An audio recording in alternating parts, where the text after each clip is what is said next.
أهل منطقته بيقولوا عليه بسكليتة وبيتركب زي العجلة وعيل مش مظبوط، وكذا مرة بيتخانق في الشارع عنده بسبب إن العيال الصغيرة بتجري ورا في الشارع وبتقعد تضايق فيه وبتقوله أبشع الألفاظ، وكل ده عشان بيلبس زي البنات وبيعمل حركات زيهم بالظبط، والشباب أصحابه هم السبب.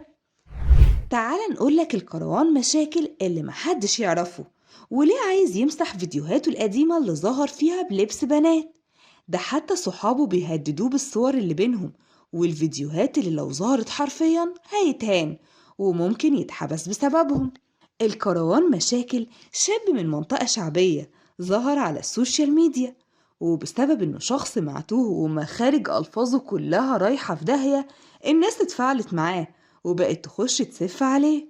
هو بقى مش يسكت، بالعكس فضل مكمل لحد ما قرب يطلع للناس في أحلامها. كل صحابه قالت إن أمه هي اللي مبوظاه بسبب ربايتها ليه، وإن هو وحيد أمه اللي ما جابتش غيره، وكانت بتحطله توكة في شعره وهو صغير وبتلبسه لبس بنات.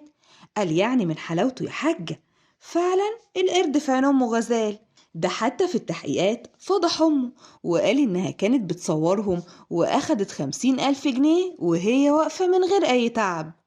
أما بالنسبة لأبوه فهو كان غضبان عليه وقال يا ريتني خلفت راجل بدل الفضيحة اللي عاملها لي في كل حتة وجايب لي الكلام من اللي يسوى واللي ما يسواش. الكروان مشاكل حرفيا بقى لعنة على كل اللي حوالين منه، لدرجة إن صحابه في المنطقة مش عايزين يدعموه في أزمته الأخيرة اللي طلع فيها من غير تيشيرت مع الإعلامية السوابق إنجي علاء. الناس في منطقته بيقولوا إنه كان عنده توك توك وبينزل يرازي بيه الستات اللي لابسين عبايات اللي بيمشوا في حالهم، وبقت الناس توسع من قدامه عشان غشيم، وبيطلع يلعب بالتوك توك مش بياكل عيش زي الناس الكويسة اللي بتطلع تشقى على لقمة عيشها. لأ بالعكس، الكروان مشاكل بيطلع يضايق الستات في الشوارع. الكروان دلوقتي في النيابة وبيتحقق معاه بعد ما اتمسك من النيابة بعد ما هرب من عند قرايبه.